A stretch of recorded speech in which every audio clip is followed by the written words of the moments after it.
On Parshas Bamidbar for Tov Shin Pei, now I was looking at the following inyan. There is counting in Parshas Bamidbar, and there's counting in a few places in Chumash. Rashi mentioned it in the very first Rashi. I said I was going to try in these shurim to focus on some grassroots knowledge. We should know what the Chumash says, what Rashi says, what Ramban says, the basics. I haven't always succeeded, but I'm trying. Rashi says at the very beginning, when it launches into account very soon into the Sedra, Rashi says, "Mitoich chibosam lefonov," because of Hashem's love for us, He counts us all the time. Shiotzu miMitzrayim menon. When they came out of Mitzrayim, immediately He counted them. Ukshenoflu ba'egel menon, and when they fell after the Chet Egel, then there was another count. How many are left?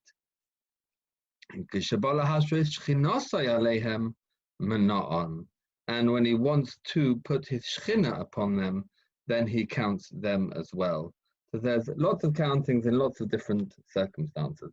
Now Rashi doesn't, other than to say that Hashem does it out of His love for us, Rashi doesn't go into more detail about reasons and ideas in the counting.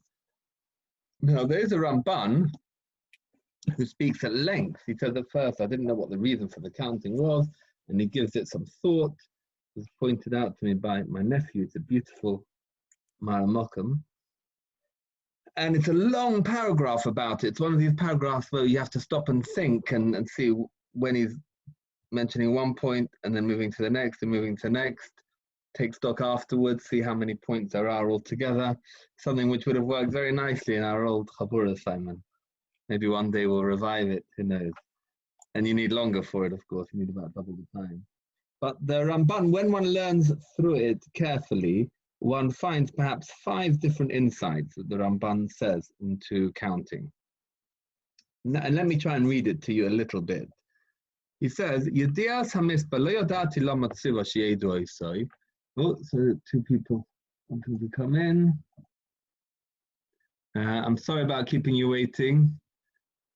Everyone, I have to work out how this works. Howard, hi, nice to see you, and good evening, Rabbi Zion.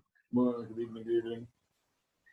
We were talking about what are the reasons why there's a mitzvah to count, and the Torah does this so many times. And I'm quoting a Ramban in Perek Aleph Pasuk Mem Hey 45, who seems to give 5 different ideas in the count. Possibly I'll reorder them slightly because I think 3 are focused on a certain, have a certain focus, and the other 2 are, if you like, peripheral, at least to the concept I want to bring out. Oh, Howard, I wish I was sitting out in the garden. Remember, everyone, you're muted by default. So if you do want to say something, then do unmute yourselves at your discretion. Obviously, if there's noise in the background, then remute yourselves. Well, I've unmuted. Huh? I've unmuted. Right. So the Ramban says a few points like this. Number 1, he says, maybe the first reason for counting is to emphasize Hashem's kindness to us. Shivim nefesh, as we say in the Haggadah, Shivim nefesh yoda, we say in Mitzrayim, with the 70 souls that our forefathers came down to Mitzrayim, and in the end they end up being like the sand of the sea. So of course, by counting and say, hey, there's now 603,550, you think, my goodness, before there were 70, it highlights the way we've grown. That is aspect number 1. Aspect number 2, says the Ramban,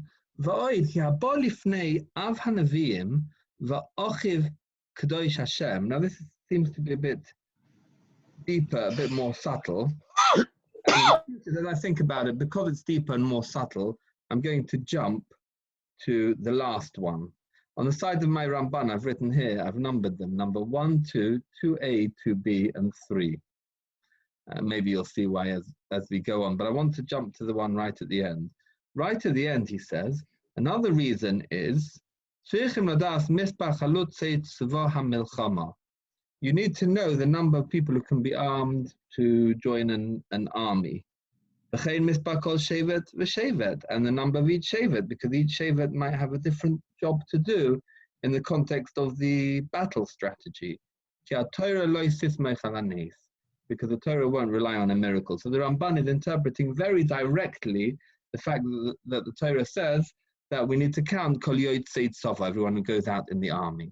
So point number one, you simply see the huge numbers, you see the kindness of Hashem to us.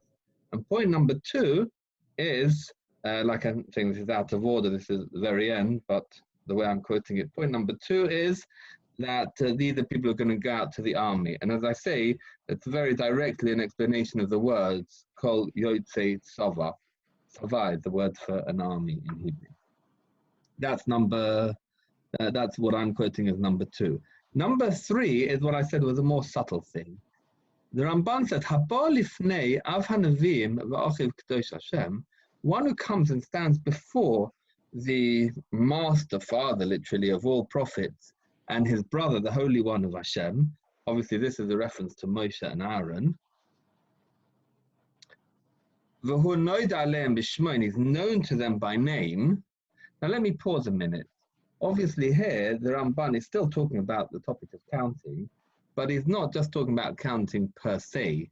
Till now, what we quoted till now, you're only talking about the fact that you count, and you say, wow, this is the number that there is. Or you count and say, this is how many people can go to the army. But here we're going into a certain aspect of the counting, the way the count was done. The way the count was done was that each individual presented himself before Moshe Rabbeinu and Aaron HaKohen.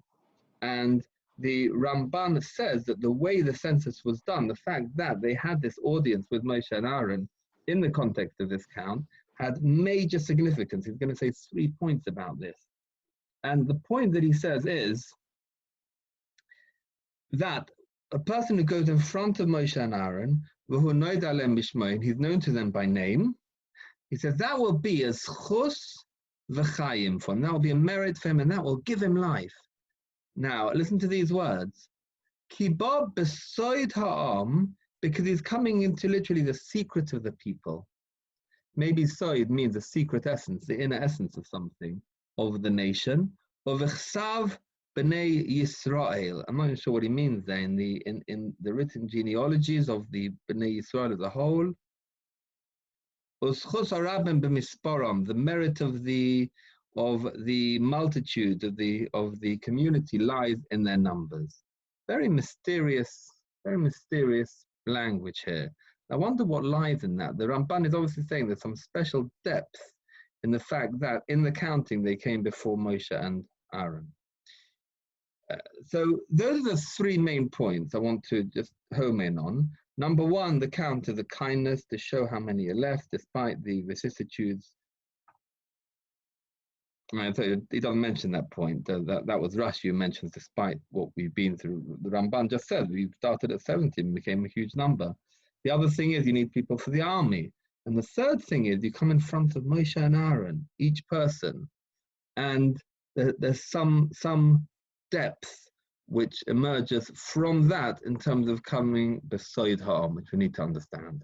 The other 2 points that the Ramban says, one of them is that he comes before Moshe and Aaron and they will give him an ayin tova. They will look at him graciously.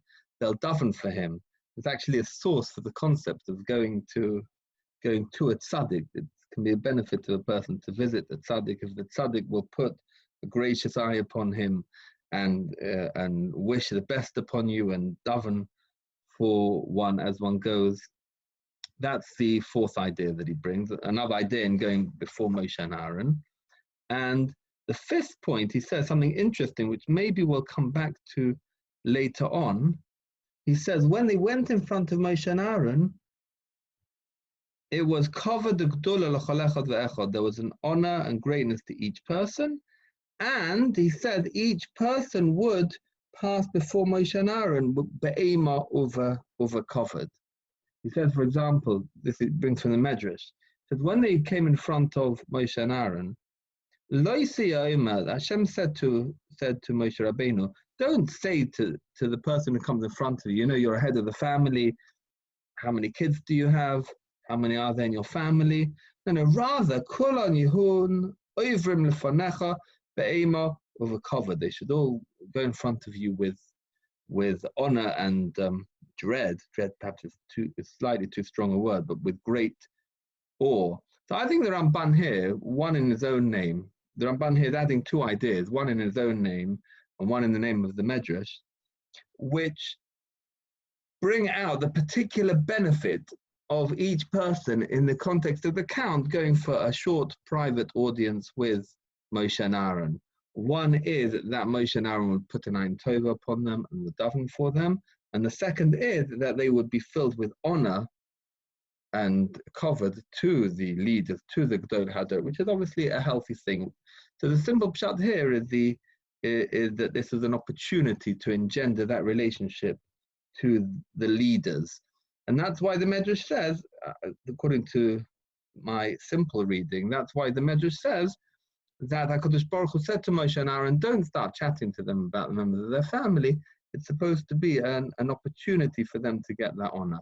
There might be a deeper aspect in what the Medrash says. Don't ask them how many children do you have. Don't ask them how many people there are in your family. Just bear that in mind. Maybe we'll come back to that. So here we have the points. The count is the kindness. The count is to get ready for war. The count is to be in front of Moshe and Aaron, who will bring you through that come into the secret essence of the people, that mysterious pshat. The account is to come in front of Moshe and Aaron, but have Ema covered, not chat to them about your family, and finally to get brachas.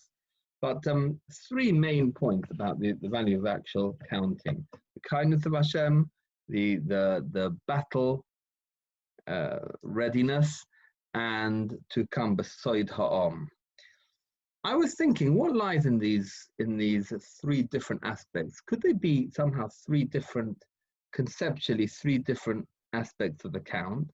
And it occurred to me that the idea might be as follows.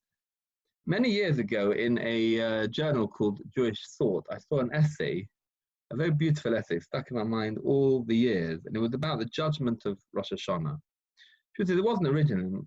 It was brought out very nicely, and maybe there was a deeper understanding of the sources that it brought, but mainly it was based on a Maharal in his Chidushei Agodos, in his commentary on the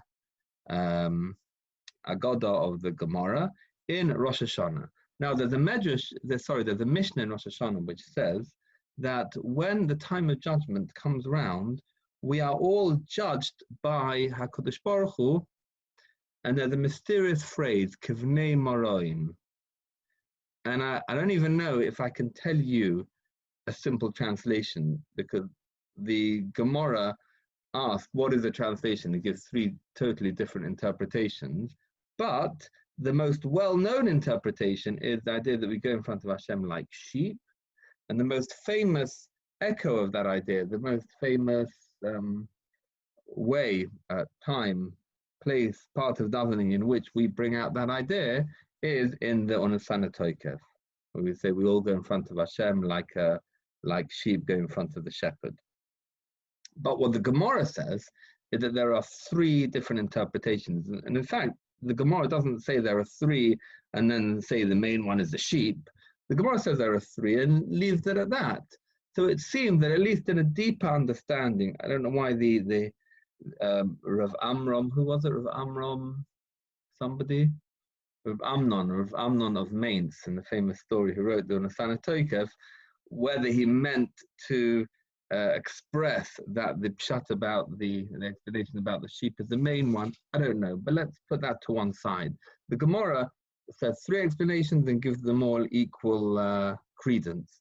The three explanations are as follows. The first is that we go in front of Hashem like sheep, and the shepherd looks at each sheep, counts the sheep, makes sure they're all there.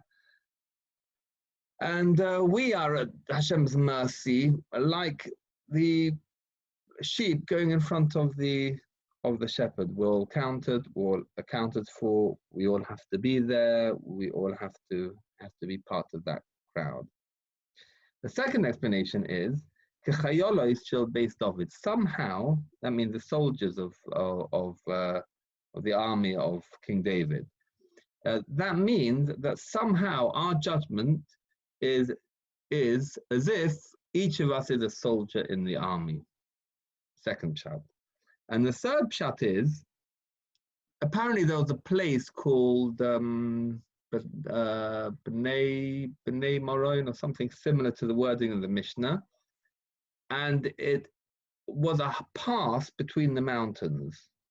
Pass, P-A-S-S, but a very thin pass or path. And it was such that you could only go through their single file, and presumably you had to be very, very careful, because one wrong step on the side of the cliff, and that could be very, very unfortunate. But that pshat is bringing out that each person can only pass by himself, and as he passes through that part of the mountain where nobody can accompany him, that's when the spotlight is on him, and it's him being judged. So we have says the Gemara, the Mishnah is hinting to us there are three angles. There's sheep, there's soldiers in the army, and there's someone going through the thin mountain path. Says the Maharal, at least it's understood by this article, and I think that's what it means. I've seen the wording of the Maharal inside. The Maharal said we're judged by three different angles. First of all, you're judged as an individual. How well did you fare? We have duties as individuals. We have things we need to do. And we need to be scored. We need to be challenged. Did you do what you were supposed to do? That's number one. Number two, we're judged as a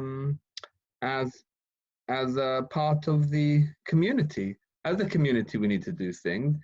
We need to somehow not be what they call in Yiddish, not say, well, I'm going to do my own thing. Sometimes, when the community calls a meeting because there's the AGM and everyone has to attend, or there's some emergency, or there's some issue, whatever it may be that a group has to come together for, one needs to just come together and be part of that group. Sometimes, in fact, quite often in life, we have to do our part in the community and be happy to be just like everyone else. It's not looking to assert our individuality.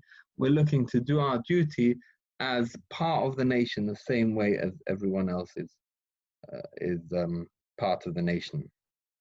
That's a second aspect. But there's a third, perhaps a little more subtle, deeper aspect, but I think it's distinctly different from the first two. And that is that we have to be individuals, but within the community. That means what I do by myself as an individual that may not impact, at least not on a simple level, may not impact anyone else at all. And what I do as part of the community, I'm just blending in and doing the same as everyone else. But sometimes I have to do something unique, but it's got to be within the community. I've got to step forward, either because I'm called to do so, or even if I'm not called to do so, I see there's a calling, I see there's something that needs to be done, there's a gap, and I need to fill it. I need to play my role within the community.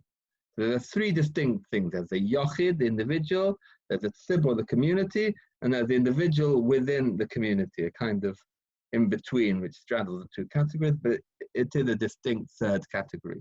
And the Maharal said that's what's being hinted at in that Gemara about the judgment of Rosh Hashanah. That we are, first of all, judged like sheep. You have to do what the whole crowd is doing. The whole crowd has to be together. You've got to be part of that. Are you doing your thing as part of the tzibur? I'm doing this in a slightly different order, sorry. But then there's also, as an individual, when you go through that thin mountain path, no one is with you. The question is you and your individual responsibilities. No one's with you. And likewise, you're also not doing anything for the community at that time. You're just trying to get through yourself. And that's you as an individual. But the third aspect is the soldier in the army. Now, the foot soldier or the advance party, or the person who lays the mines and the person who lies the ambushes against the people who are going to walk forward directly towards the enemy. Everyone has a different job, but part of the group. You've got to keep your uniqueness, but within your role in the community. And that's the third aspect. That's a comparison to soldiers. But that's how the Maharal explains that Gemara, the three aspects, the three translations of the phrase Kivnei Maroin in the Gemara, and it highlights the three different dimensions that there are to a person's task, a person's mission in this world. And it occurred to me, the Ramban doesn't say this explicitly, but it occurred to me that this may very nicely explain the different angles that the Ramban is bringing to counting. Because there's another issue. When we look at the words of the Psukim, we find, first of all, it says, Bamidbar Shemois, Kol Zachar L'Gulgul Osam. There's lots of interesting aspects of phraseology in the Torah. It starts off by saying, lift up their heads. And when you lift up the head of someone, you're very much looking at him like an individual. You find Bamidbar Shemois, numbers of names. Now that's very interesting. You might say it's an oxymoron. The name seems to highlight the person as an individual. On the other hand, the misbar, when you're a number, then that tends to blend you more into the whole. There was a count of every single shevet separately, and the numbers mentioned specifically in the Torah. But on the other hand, there was a total number specifically given for all the Jewish people, even though we could very well go and add it up ourselves. There was also this aspect that the Ramban, the other aspect that the Ramban quoted, that for the count had to go in front of Moshe and Aaron. And what he doesn't mention is that the Nossi of the tribe of this person who was coming before them at that time had to be there as well. So there's an aspect of let each person be noted by these people as he's being counted. What are all these different aspects? And it seems to me that all these different aspects can be explained if we bear in mind the three aspects of duty, the three aspects of life that a person has to constantly hold on to, constantly work with, constantly focus on each one at its right time, and constantly juggle, if you like. So, for example, when the Ramban says the idea of counting is to show the great kindness of Hashem, what a great nation, what a great and numerous nation we are. Well, that's looking clearly at the community as a whole. We're all part of the 600,000. That's not highlighting any individual. When the Ramban says that you've got to go to war, well, we saw in the Gemara in Rosh Hashanah, the idea of going to war is the talent that each individual has for the community effort. But when the Ramban talks about each individual coming specifically in front of Moshe and Aaron, and there may have been much more of an individual aspect there. Now the truth is, I don't know if this is I'm not saying this is exactly paralleling in terms of the three ideas of the Ramban being exactly 1, 2, 3, the three ideas of the Maharal, because I think there's an overlap.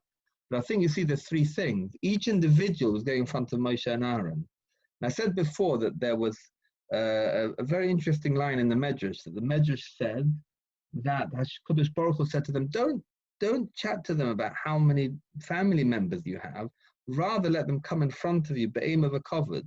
And I said the simple idea of that is that they should imbibe, there should be a moment of awe and honor towards the leaders of the generation. But I'm wondering whether there isn't another angle as well, that if they come in front of Moshe and Aaron, they're looking at them as individuals with their own great potential. The first point that the Ramban said earlier on, you come in front of these great people and he's known to them by his name.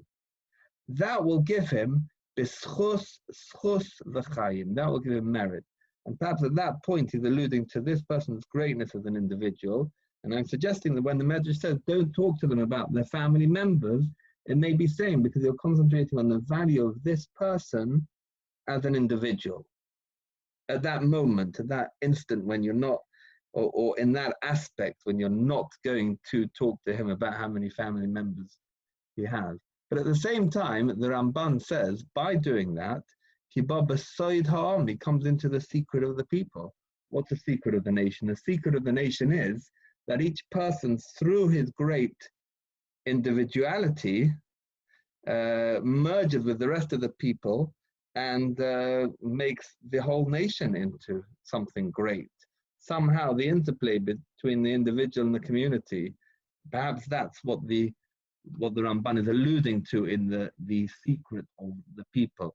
And that might be relevant to the Chovos HaLevavos that I'd like to presently quote.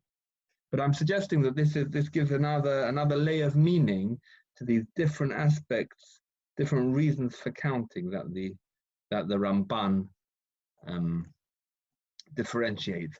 And I also thought, and again, I can't see an exact one-for-one parallel, but I also wondered if this would give us a way of understanding the first Rashi in the Sedra in a deeper way, where Rashi said Hashem counts us at all different times, immediately when they came out of Egypt, or when they fall in the Egel, or when Hashem wants to settle His Shechina upon them. They're each very different circumstances, and each of these three different circumstances may have more or less significance in terms of looking at people as individuals within the community, or as a whole community. It might be that when they came out of Mitzrayim, it's just the community. They're new, they've not found their own individual mission in God's kingdom as yet. They haven't received the Torah. On the other hand, when they fall in the Egel, and you've got to find out who's left, the Egel was a challenge which invited people, which called upon people to come forward and have their own inner strength and not be part of the Chet HaEgel. And in the same way, when HaKadosh Baruch Hu puts His Shechina upon them, that's talking about some other great aspect. That might be a certain greatness of the community, which comes from the individual within the community. Perhaps a bit more about that in a moment. But it's worth reflecting upon how Rashi brings out how very different types of circumstances occasion Hashem's wanting to count us. Now, since we mentioned these three aspects, there's Yochid, Tzibur, and Yochid within the Tzibur.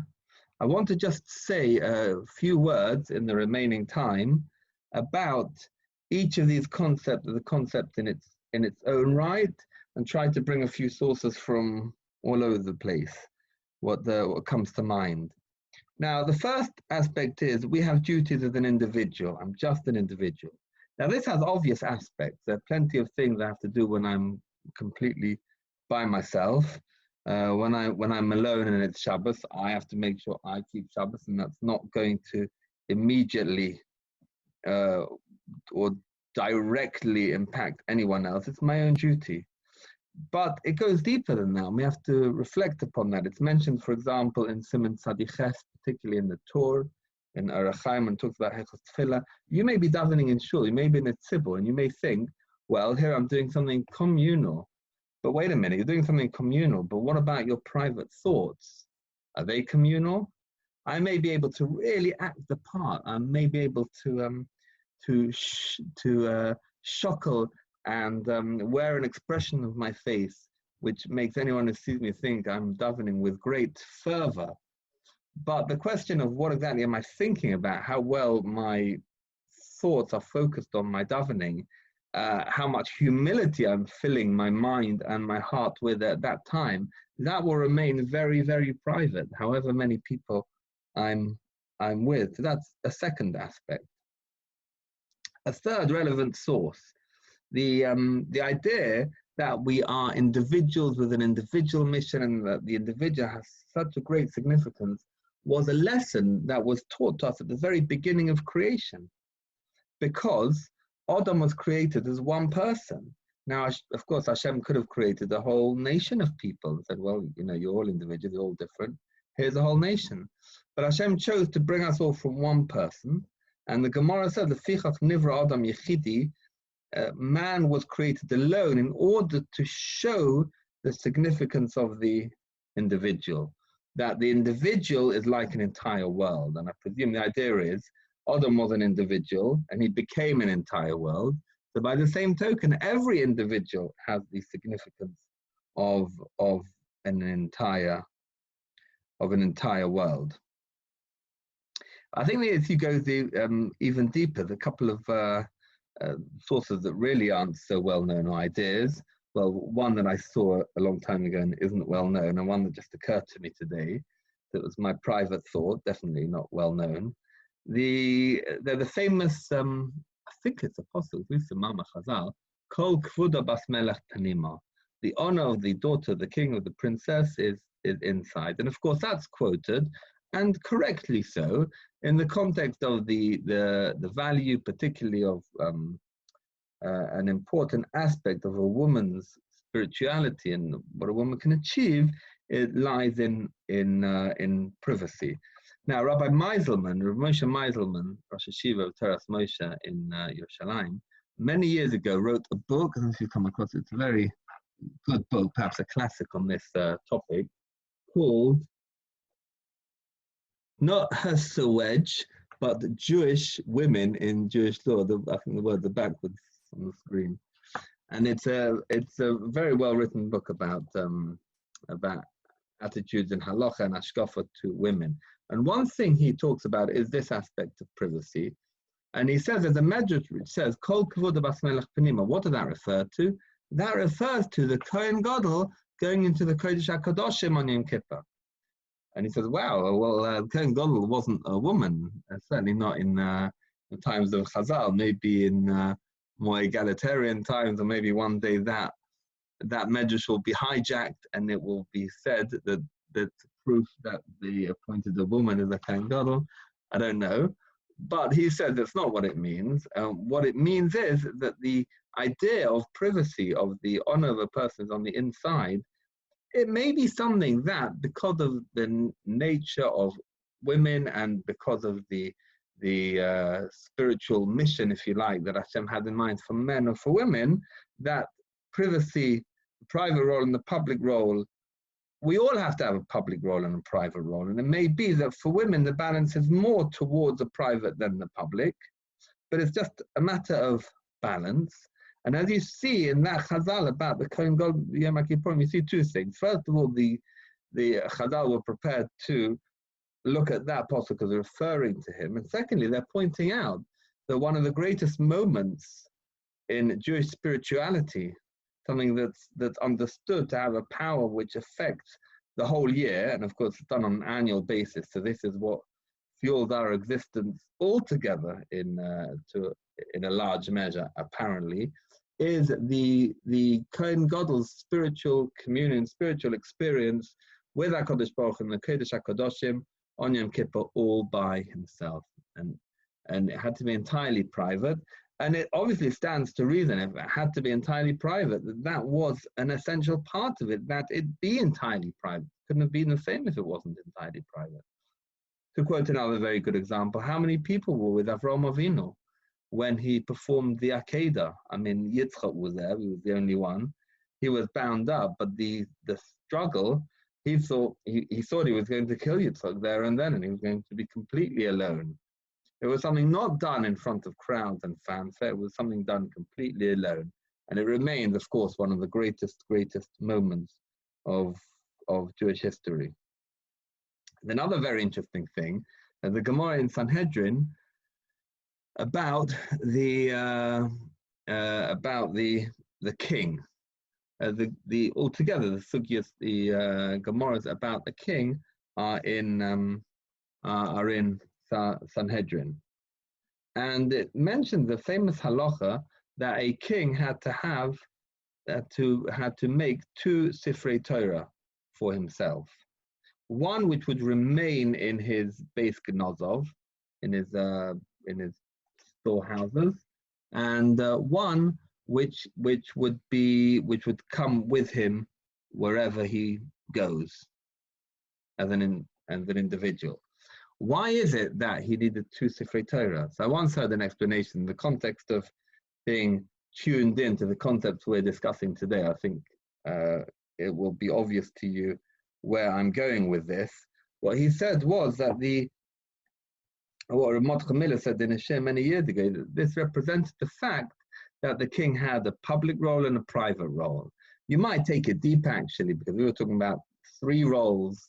There's a person has to be an individual, and a person has to be a part of the community, and a person has to be individual within the community. Maybe the king only has 2, not 3, because even his role as he doesn't have a role as an individual within the community. His communal role is to be the heart of the community and to lead the community. Maybe those 2 roles coalesce in the case of the king, but that's a deep aspect. That's in parenthesis. But the Gemara talks about him having a Sefer Torah which he takes by himself, and the Gemara says that's interesting. There are 2 things actually that are said about this. First of all, the Gemara has a question. The Gemara says, if he's carrying a Sefer Torah all the time, what's he going to do if he has to go into the Beis HaKisei? The Gemara discusses whether it's okay, he can cover it up, whether that makes it be allowed for him to come into the Beis HaKisei. Indeed, we know many people carry with them small sidurim, and if they have to go into the toilets, if they have to go into the bathroom, the solution is they have it in their pockets, and they always have it in a bag, and that's so that when it's in the bag, it's actually in 2 coverings. I'm not sure that's completely essential, but certainly that works because it's in the jacket pocket within a bag. In any event, that's a discussion of the Gemara. And I always thought to myself, it's very curious that the Gemara discusses this rather mundane thing. What's he going to do if he has to go to the toilet? It's a little bit odd, almost incongruous. But what occurred to me today is that it's quite sort of powerful and maybe entirely deliberate that example is shown, because even the king, who's so public, obviously has times where he's completely alone, and that's the most powerful example of how a communal figure can't always be a communal figure. And it brings it out in quite a powerful way. But the second point, actually, the Das Kenim in Bali HaTosfos, one of the commentaries, asks a simple, practical question: how could somebody carry around a Sefer Torah with him the whole time? And the answer to that is that a Sefer Torah can be made as small.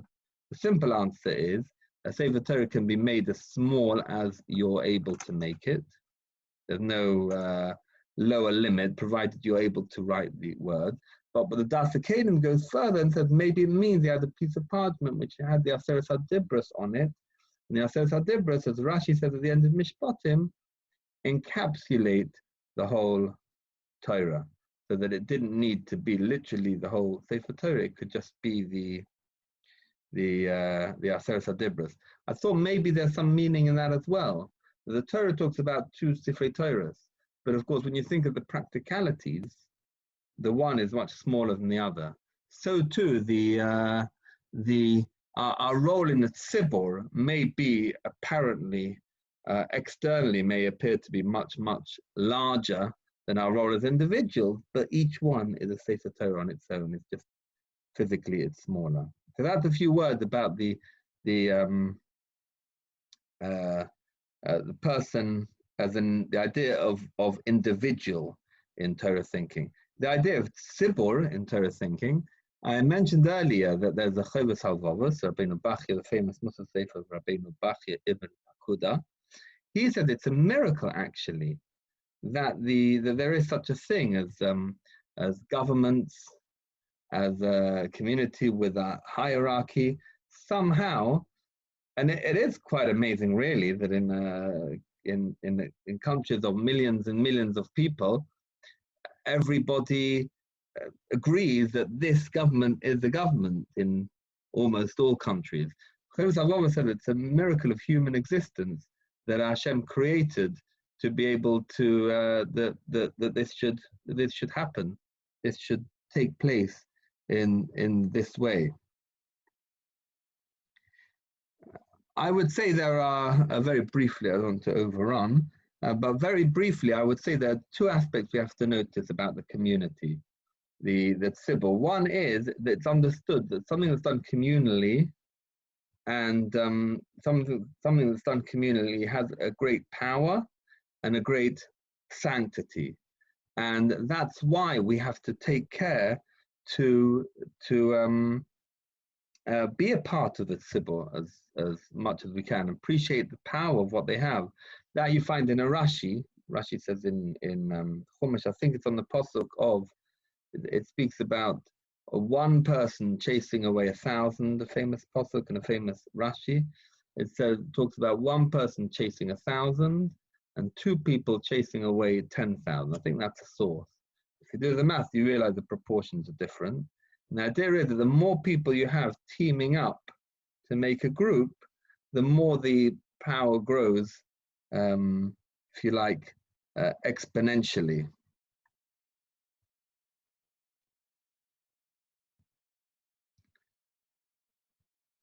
When we daven b'tzibur, we daven with a minyan. That's something which has been on our minds in a major way recently. I think I mentioned last week, the Gemara says that if there's a minyan davening in a certain place and you are not in that place, but you hear Kaddish being said, you can answer, or at least the halacha said you can answer. And it mentions even a metal wall can't separate between the Jewish people and their Father in heaven. And I wondered why who's talking about separating between the Jewish people and the Father in heaven. It's talking about whether you should answer Menia H. Mirabah, you should answer Kaddish when you hear Kaddish being said, but there's a wall in between. Why that between the Jewish people and the Father in heaven? I think the answer must be that your Father in heaven is in that shul with the community. And the question is whether you can only answer Kaddish and say part of that Kaddish if you can connect to that. And on that we say that your Father in heaven is in there, and there's a metal wall in the way, that metal wall can't come between us and our Father in heaven because the connection is so strong. But what you see from there is that when the minyan is davening together, that brings the presence of our Father in heaven. But finally, we've said a few words about individual, we've said a few words about community. Finally, the concept of individual within the community. When I was thinking about this concept in this way this evening, it occurred to me there are certain sources which emphasize we should not think we're greater than other people. For example, the Ramban wrote a famous letter. He said, whoever you're speaking to, think to yourself, I'm no greater than him, because maybe you're rich and he's poor. Maybe there are differences, but you never know. How does he say it?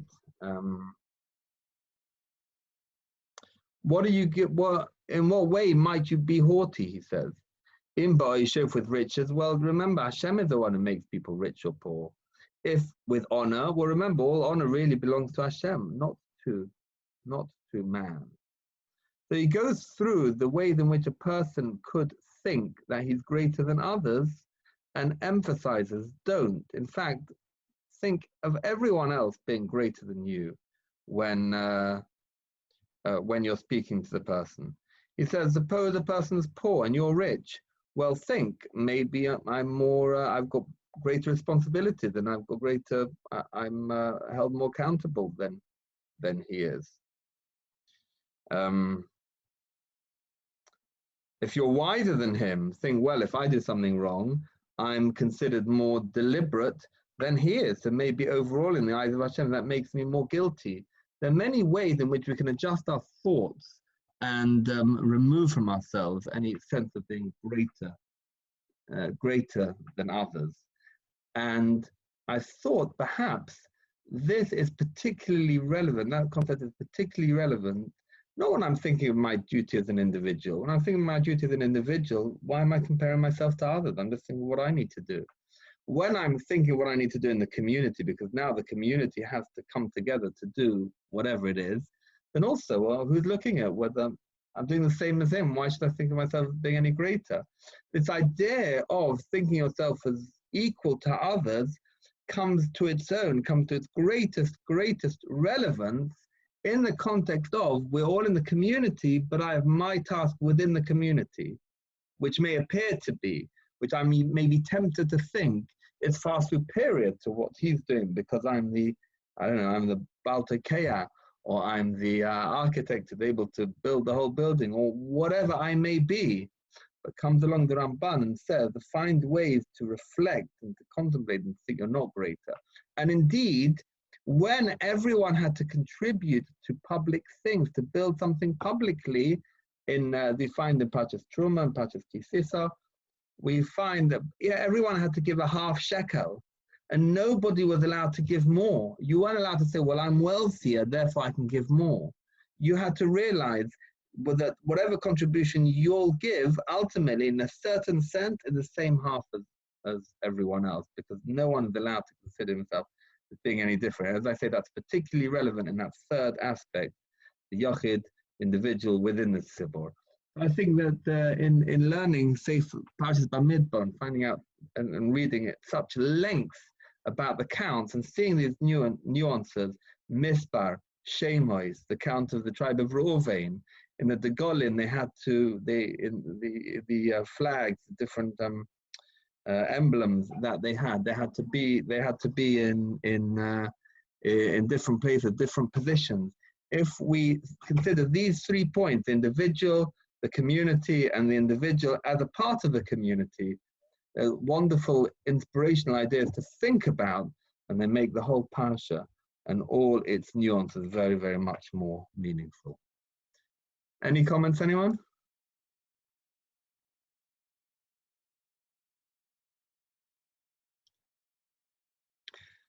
Well, I hope you at least tell me you enjoyed it. I enjoyed it. Very much. Thank you. Very interesting. Thanks. Right. Food for thought. Maybe it needs some more Thanks so reflection. We've mentioned quite a number of things. We mentioned Ramban, we mentioned the Rashi, we mentioned the Mishnah and Gemara and Rosh Hashanah, we mentioned a Maharal, we mentioned the Chovos HaLevavos, we mentioned the Rashi and Mechukoisai, we mentioned the Gemara somewhere about the wall of metal. There are a couple of things I missed out because I saw we were going over time. We spoke about the king, we spoke about the Gemara in Sanhedrin, about person created alone, we spoke about Kol Kvuda Bas Melech Benima, spoke about the Geras HaRamban, and about the Machatzis HaShekel, and the 2 Sifrei Torah of the king. So lots to think about, and I hope you can all take away these ideas and be inspired to grow in all these 3 things. The Geras HaRamban, this is the letter he wrote to his son. That's the famous short letter that people give one another for bar mitzvahs. That's the one that you're referring to. It wasn't some other philosophical to his son. Shema Bani Musar Avicha. This letter was sent by Ramban from the city of Akko in Eretz Yisrael to his son Nachman and Catalina in Spain. To inspire him to act with humility, and tell them to read it every week. They never were reunited, I don't think, after that. No, we couldn't have Zoom meetings. We have to be thankful for what we have, don't we? We do. Okay. Well, thank you very much, Rabbi. Thanks. It's very, very, very enlightening. Thank you very much. Take care. All right. Thank you very much. Bye, everyone.